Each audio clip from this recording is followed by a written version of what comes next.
Madame, Monsieur, bonsoir et bienvenue à ce 20h, le premier de ce mois d'octobre, mois consacré à une cause sanitaire. Au sommaire de ce journal d'ailleurs, les retombées d'une révolution sanitaire au Bénin. Les soins de santé sont de plus en plus proches des populations. Les déserts médicaux se réduisent grâce à la nouvelle politique sanitaire du gouvernement. On fait le constat dans les communes pilotes, partant de Niki pour Malanville, en passant par Kalalé, Bembereke et Sinandé. Dans l'actualité aussi, de la compassion à la Chambre des métiers de l'artisanat depuis le décès du secrétaire général Jean Bouillot vendredi dernier. Une équipe du ministère des Petites et Moyennes Entreprises est allée consoler la famille professionnelle éplorée. Et puis l'homme orchestre Sagboran Danialou retrouve son public avec un nouvel album intitulé Message. Il est produit par le label Eya Record Limited du promoteur culturel Lionel Talon. Un album de 10 titres dont on vous offre un aperçu dans cette édition. Performant, résilient et pérenne, 3 critères que le gouvernement veut marquer au système de santé communautaire. Une nouvelle politique est donc instaurée depuis peu avec comme base l'approche dite « une seule santé ». Elle vise à déployer des relais communautaires pour assurer des soins de santé à tous les ménages du Bénin. Les communes pilotes sont Niki, Kalalé, Banikwara, Bembereke, Sinandé et Malanville. Vous allez le voir, les résultats sont déjà palpables sur le terrain.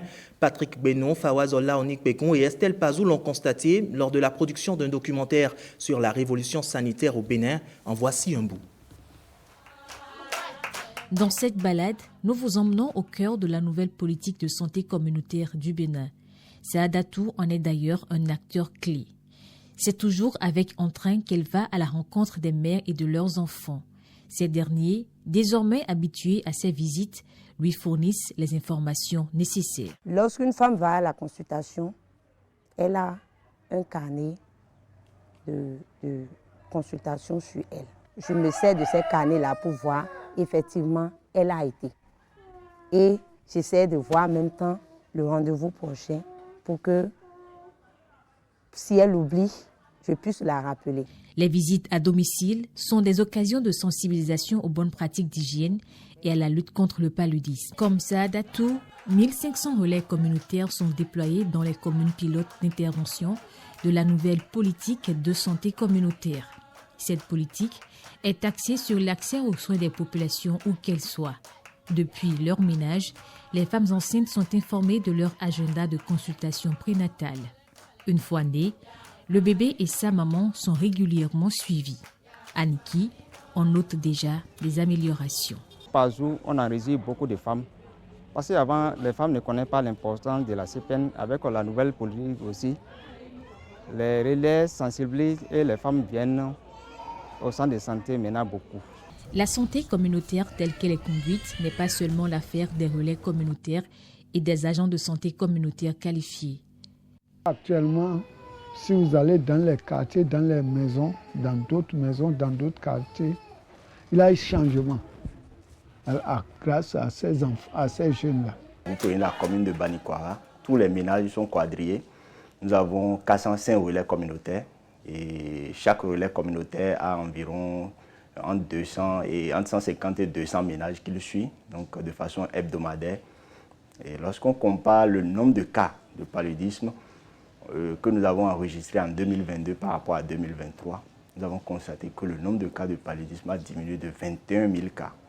En règle générale, le Bénin façonne au mieux sa vision de santé communautaire en axant sa politique sur la prévention et la promotion de la santé, ainsi que la mise en place d'un dispositif permanent d'alerte en milieu communautaire.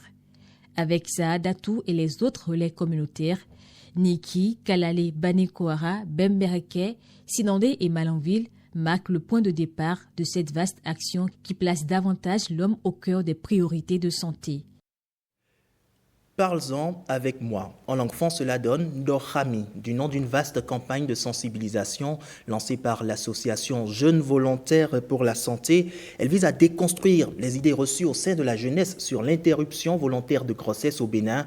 Au programme des démonstrations de danse thématique tenues à la place de l'Amazone, Ramatou Lawani et Arnaud Adadja nous en donnent d'ailleurs les échos en son et en images. Ces jeunes de plusieurs organisations de la société civile exécutent ici du flash mob. C'est de la danse thématique pour défendre l'avortement légal. Nous avons choisi cette place parce que c'est samedi aujourd'hui et en soirée, ça rassemble vraiment beaucoup de touristes, des jeunes, des papas, des mamans. Et c'est un endroit pour vraiment toucher beaucoup de personnes si l'on veut passer un certain message. Nous voulons faire participer les jeunes à ce flash mob dans l'optique de promouvoir la santé sexuelle, les droits en santé sexuelle et reproductive et également faire un flash sur les conditions d'accès à l'avortement sécurisé. Ce sont 11 associations réunies autour des droits et santé sexuelle reproductive. La danse, comme on le sait tous, c'est un moyen de mobilisation naturelle des jeunes. Les jeunes aiment les espaces dans lesquels ils peuvent se divertir et nous voulons profiter de ce moyen de divertissement que les jeunes aiment pour faire passer des messages importants sur leurs droits en santé sexuelle et reproductive. Comme leitmotiv, organisations de jeunes, professionnels de la santé et influenceurs réclament l'accès aux services sécurisés d'avortement par les femmes et les filles dans un cadre légal béninois. J'étais en joie, j'étais fière de voir tout le monde ensemble participer à la même cause et j'espère sincèrement que ça va donner sur le plan national et international. L'avortement est désormais possible dans un cadre légal au Bénin. Selon le DSBV, 12% des femmes de 15 à 19 ans commencent la vie sexuelle avant l'âge de 15 ans. Le projet Dohami est donc là pour corriger la donne. Il dure 2 ans. Et parlons toujours de ce projet Dohami. Avant cette activité à la place de l'Amazone, il y a eu cette rencontre avec des jeunes et des communautés, toujours dans le but de favoriser le dialogue sur la santé sexuelle et reproductive. On fait le point avec Gilles Dansou et Ramatou Lawane. C'est ainsi lancé le festival Dohami, un festival qui a pour ambition la défense de la santé sexuelle et reproductive saine et responsable. L'ONG Filles en Action y veille. Dohami est une initiative née de la volonté de comprendre, d'informer et de changer les perceptions sur les questions essentielles, notamment celle de l'avortement sécurisé et non stigmatisé. Nous avons toutes et tous un rôle à jouer pour garantir l'accès à des services de santé reproductive sûrs et de qualité et pour réduire, voire éliminer les pratiques dangereuses et clandestines qui mettent en péril la vie de tant de femmes. L'auditoire, composé en grande majorité de jeunes, reçoit ici des conseils. Quand vous commencez à avoir des rapports sexuels, ce qui est tout à fait normal, il n'y a pas de honte, mais demandez des conseils à papa et à maman.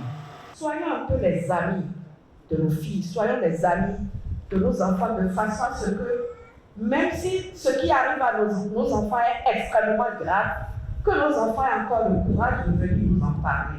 Si on n'est pas un peu amis à nos enfants ils vont, chercher des informations ailleurs, chercher aussi des solutions ailleurs. Le ministère de la Santé s'inscrit dans la même logique.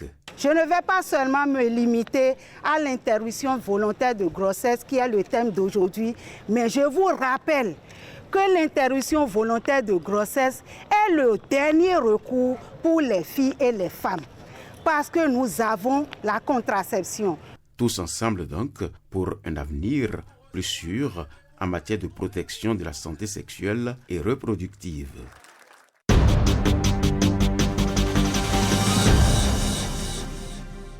Une question à présent, le miracle des antibiotiques peut-il virer au cauchemar? De plus en plus de résistance aux antibiotiques émergent de plusieurs bactéries. Les produits n'auraient donc plus d'effet sur les infections. Quelles en sont les raisons et surtout, comment l'éviter? Réponse dans le dossier du jour signé Heureuse Danandé. Les infections banales, comme un petit abcès, comme un panari, qu'on avait l'habitude de traiter avec les antibiotiques usuels, on n'est plus capable de les traiter efficacement et donc on peut en mourir. Ce phénomène est appelé antibiorésistance. Certains antibiotiques démontrent leur inefficacité face à des maladies infectieuses, telles les moustiques contre des insecticides. Les bactéries renforcent leur résistance et cela devient de plus en plus inquiétant. Il faut savoir que l'antibiorésistance touche non seulement l'homme, le monde humain, mais ça touche également le monde animal parce qu'il y a beaucoup d'antibiotiques qui sont utilisés dans l'élevage et tout ça est déversé dans l'environnement. Donc l'environnement est également concerné. L'antibiorésistance est un problème de santé publique selon l'Organisation mondiale de la santé. Le phénomène n'est plus nouveau sous nos cieux, mais il convient de rappeler ses causes. L'utilisation des médicaments. Si cette utilisation est inappropriée, si les antibiotiques ne sont pas de bonne qualité, si on ne les prescrit pas à la bonne dose pendant la durée nécessaire, tout ça va aboutir à la résistance aux antimicrobiens. C'est pour ça que c'est vraiment important de pouvoir lutter contre l'antibiorésistance. Il est important d'éviter l'utilisation de médicaments sans avis médical pour traiter une maladie qui nous semble être déjà connue ou pas grave. Il est surtout important de réduire notre consommation d'antibiotiques afin qu'une infection banale ne nous soit fatale.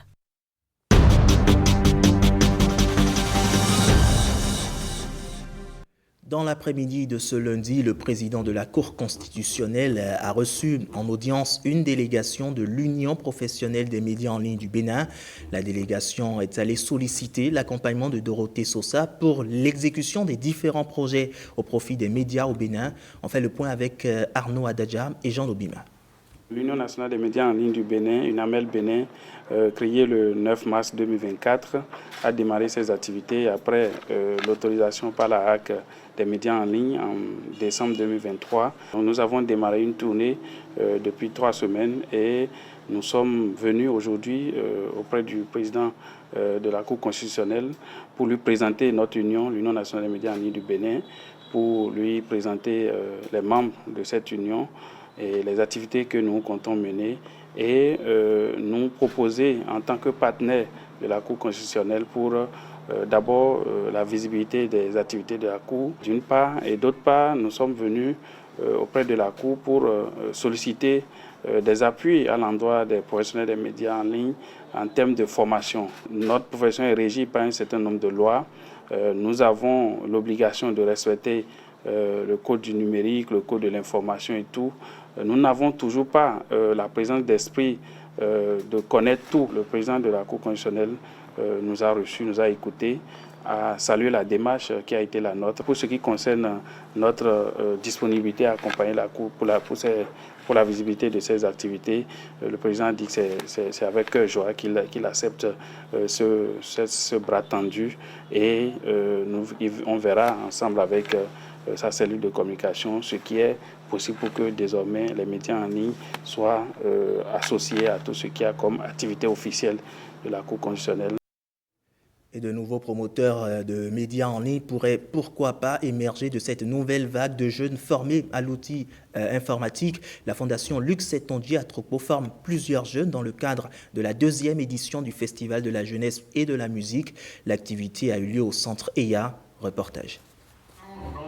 Ils peuvent avoir le sourire, ces jeunes filles et garçons, au moment de recevoir leurs attestations de fin de formation. Ils ont été pendant 1 mois initiés aux notions informatiques et à l'usage de l'Internet. Concernant comment la formation s'est passée, ça s'est très bien passé. On était dans de bonnes conditions. Au cours de cette formation, je pourrais dire, comme tout le monde ici, que nous pouvons, avec joie, que nous pouvons chacun de nous procurer nos documents administratifs nous-mêmes.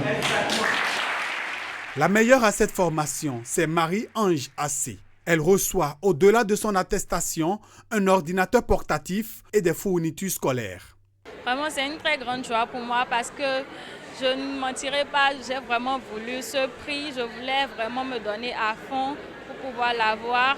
Donc, je suis très contente, très fière de moi-même pour ce que j'ai eu à accomplir. La formation est la 2e du genre.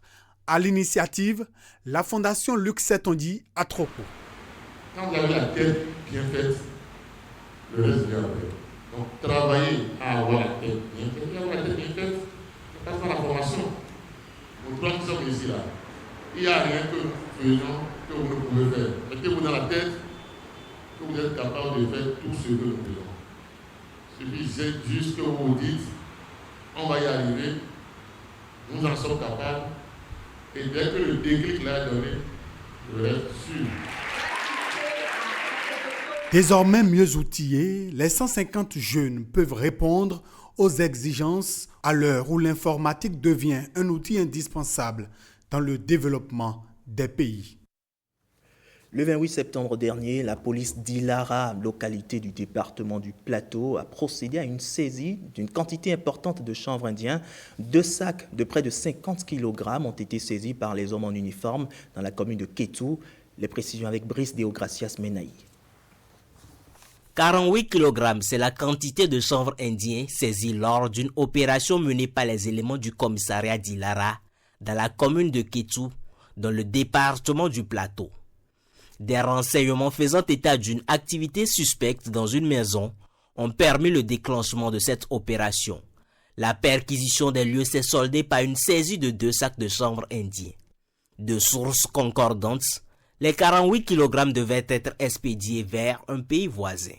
Les techniciens de l'Office central de répression du trafic illicite des drogues et des précurseurs OCERTID ont été déployés pour des investigations. Il y a maintenant 30 ans que la Fédération des unions de producteurs du Bénin, en abrégé FUPRO-Bénin, était portée sur les fonds baptismaux. Hier, 30 septembre 2024, ce mouvement paysan célébrait ses noces de perles autour des nouveaux défis du secteur agricole en pleine modernisation, avec la professionnalisation des organisations à la base. Suivons ici un extrait du message du président de cette fédération, Athanase Aguia. Il est au micro d'Alexis Segbemon et Ulvaeus Balogo. Constitué au départ autour de la filière coton dans l'ensemble des départements du Bénin, la FUPRO Bénin a irradié sa structuration à une trentaine de filières d'importance socio-économique et compte aujourd'hui 41 organisations membres afin d'assurer, aux côtés de l'autorité, la sécurité alimentaire et nutritionnelle tout en garantissant des revenus plus soutenus et durables aux ménages agricoles et ruraux. Ces acquis de structuration pour le développement inclusif des filières a permis la mise en place au sein du réseau d'un vaste programme de promotion et de professionnalisation des organisations à la base, régulièrement soutenu par les divers projets et des directions techniques et services déconcentrés et décentralisés de promotion des filières agricoles et de soutien à la professionnalisation des acteurs. Tout ceci est corroboré par l'orientation récente pour la mise en place d'interprofessions fortes et représentatives pour compléter les efforts de création de richesses promus par l'interprofession de coton. Je souhaite à toutes et à tous une très bonne suite de campagne agricole et rassurons nos autorités à divers niveaux de notre disponibilité à poursuivre l'œuvre de compétitivité et de modernisation des exploitations agricoles familiales pour la mise à l'échelle de toutes les initiatives développées dans tous les sous-domaines pour accroître la production et l'intensifier l'industrialisation agroalimentaire. Une note de tristesse à présent dans ce journal. Je l'annonçais tantôt en titre. La Chambre des métiers de l'artisanat du Bénin est en deuil. Joël Bouillot, élu consulaire, secrétaire général de cette chambre, s'est éteint vendredi dernier. Un hommage spécial lui a été rendu ce lundi à l'occasion de la 2e session ordinaire constitutive de la Chambre des métiers de l'artisanat au titre de l'année 2024. Gilles Dansou, Bernard Djogbe. Joël Bouillot était jusque dans un passé récent secrétaire général de la Chambre des métiers de l'artisanat du Bénin. Il n'est plus. Il a rendu l'âme vendredi dernier. Une pensée spéciale lui est accordée à l'ouverture de la 2e session ordinaire de l'Assemblée consulaire de la Chambre des métiers de l'artisanat. On pleure son départ. Il était important qu'entre nous qu'on puisse se retrouver pour rendre hommage. Un hommage mérité à Joël Bouillot, qui, s'il était là, on devait être ensemble. Mais le Seigneur a voulu ainsi. Le Seigneur a voulu ainsi, et comme les Saintes Écritures nous ont enseigné, Seul Dieu qui donne et qui reprend. Nous n'avons aucune force. Si on devait avoir une force, avec l'effectif même d'ailleurs que nous faisons ici en cette salle, nous pouvons déjà plaider, nous pouvons faire autrement. Mais on n'a aucune force devant la volonté de Dieu. Son image restera à jamais gravée dans les mémoires. Les élus consulaires ont jugé bon, à cette occasion solennelle, de présenter leurs vives condoléances à toute la communauté du secteur de l'artisanat au Bénin, mais en particulier la famille de notre illustre disparu. Face à la mort, nous restons impuissants. La Fondation Farid Danko soulage les pensionnaires de l'orphelinat Tabitha Dorcas de Mougnon à Abomey. Ses responsables ont offert des vivres et des kits scolaires à ces enfants en situation difficile. C'est à travers ce geste que la Fondation veut soutenir et améliorer les conditions de vie des plus démunis. À la cérémonie de remise de l'eau, Pierrette Adan-Yossi et Kadnel Kagbo. Du soutien en nature et en espèces pour prêter main forte aux pensionnaires du centre d'accueil de Mougnon à Abomey en situation de vulnérabilité. Le don, composé de fournitures scolaires de vivres et d'une enveloppe financière, est un geste de générosité de la Fondation Farid Danko. Il ne faut pas attendre toujours que le gouvernement, l'État fasse des choses. L'État fait de son mieux. Je suis arrivé ici, j'ai vu tellement de belles choses que le gouvernement fait. Et c'est pour cette raison en fait qu'il faut qu'on s'unisse pour faire quelque chose de bien dans la vie de nos enfants. Nous n'avons pas besoin d'être millionnaires, milliardaires pour faire quelque chose dans la vie des enfants de notre pays. À notre petite échelle, on a fait ce qu'on pouvait. Des moments festifs pour exprimer la joie et la gratitude de ces orphelins aux responsables de la Fondation qui leur offrent ainsi la chance de passer une bonne année scolaire. Je dis merci beaucoup à la Fondation pour votre aide envers nous, les enfants de ce centre. Que Dieu vous bénisse et qu'il y a de l'évolution envers votre projet. Nous prenons en charge les enfants les pleins orphelins et surtout nous sommes spécialisés dans la prise en charge des enfants dissociés. Pour notre priorité, c'est d'abord accueillir ces enfants car c'est souvent eux qui se retrouvent dans les rues. Mais aujourd'hui, ils ont reçu des parents de qualité. Nous vous disons merci. Les responsables de la Fondation Farid Danko ne comptent pas s'arrêter en si bon chemin. Ils s'engagent à poursuivre leurs efforts et à travailler en étroite collaboration avec les pensionnaires de l'orphelinat afin de soutenir ces âmes innocentes qui en ont le plus besoin. Le rugby national, l'auteur du Jomi Jawamon, n'a pas fini de faire plaisir à ses mélomanes. L'homme orchestre Sagboran Danialo retrouve son public avec un nouvel album qui a pour titre Message. Il est produit par le label Eya Record Limited du promoteur culturel Lionel Talon. Un album de 10 titres qui a été présenté à un public select à Akbakba, au centre Eya, avec comme témoins Igor Ayoso et Patrick Djossou. Lorsque l'orchestre paraît, le cercle de spectateurs applaudit à ton fils. Et lorsque l'homme orchestre apparaît, le cercle d'admirateurs ovationne à grand bruit. Bienvenue au lancement officiel de l'album intitulé Message de Danialo Sagboran. Et ce soir, vous êtes, mesdames et messieurs, les premiers à suivre une prestation live de Sagboran Danialo. Une prestation live de 5 sur les 10 titres de cet album. Timbales et cymbales tonnent et sonnent pour saluer en anglais. Good morning, sir. Good morning, sir, c'est le 9e titre sur la liste retenue de commun accord avec Eya Record Limited. et son promoteur qui se sent tel un lion ailé planant présidentiellement sur cet opus. Nous, on a eu la chance d'écouter l'album en entier à plusieurs reprises. Aujourd'hui, il nous a fait un petit medley de 5 chansons qui, pour moi, sont des chansons qui représentent vraiment l'ampleur et l'étendue des différents messages que Albert a à faire passer sur cet album. La légende vivante se souvient du conseil présidentiel maternel. Je me suis retrouvé dans un milieu où la mère de Eya, Madame Talon, elle me dit, mais tu sais, ton fils a un studio. Vite le studio d'Agboloko, Anaïbo et Pont, qualité ton. Moi, je suis un musicien. J'ai besoin de qualité dans ce que je fais. Et c'est normal. Je suis venu, si j'ai vu le studio, j'ai écouté le son.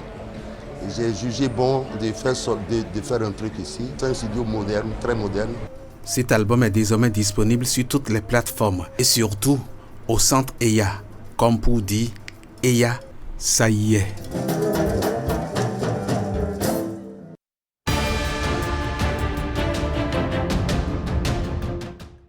Écho à présent de l'actualité hors de nos frontières. Pour le nouveau Premier ministre français Michel Barnier, l'allègement de la dette est la priorité de ces chantiers. Mais avant, en Afrique, Bola Tinubu est confronté à une bande de manifestants mécontents qui dénoncent la vie chère. On fait le tour avec Arnaud Adadja.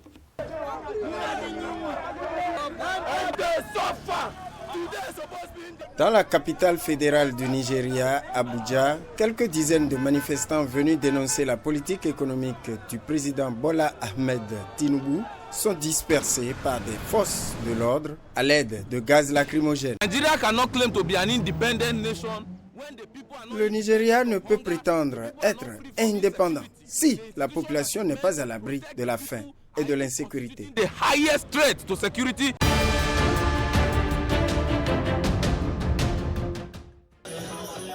Les planteurs ivoiriens vont désormais vendre leur cacao au prix de 1800 francs le kilo, contrairement aux 1500 anciennement fixés. C'est un montant record pour le compte de cette année. On parle ici de sécurité sociale des planteurs. 12 milliards l'année, le Conseil africain va supporter les prestations de la couverture maladie universelle. Pour nous, c'est déjà important.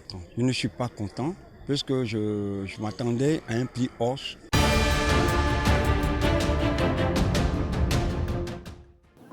Toujours en Côte d'Ivoire et dans le nord du pays, ici pas de tentes, mais un millier de maisons en briques de terre cuite et au toit de tôles ondulées alignées sur une dizaine d'hectares. Nous sommes en périphérie de Ouangolodougou. On ne se croirait pas dans un camp de réfugiés. Le centre de Nyonigué ressemble de plus en plus à un village organisé. Notre responsabilité, c'est d'alléger le fardeau et de retrouver des marges de manœuvre budgétaires. C'est par ces propos que le Premier ministre français Michel Barnier compte ramener le déficit de notre pays à 5% en 2025. Notre objectif est de remettre notre pays sur la bonne trajectoire pour revenir sous le plafond de 3% en 2029. Dans le respect des engagements européens de la France.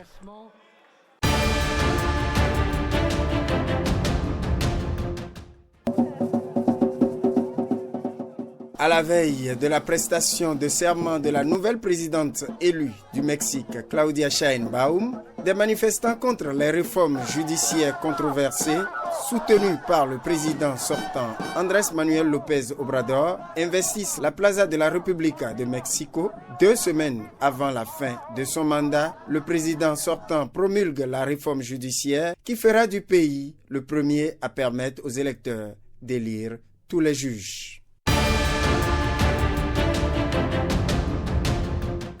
Voilà qui met un terme à ce journal. Merci de l'avoir suivi. N'oubliez surtout pas, on entre de plein pied dans le mois d'octobre, mois consacré au dépistage du cancer de sein. Chères dames, n'oubliez surtout pas de vous faire dépister. Prenez soin de vous, cela y va de votre santé. Bonsoir chez vous.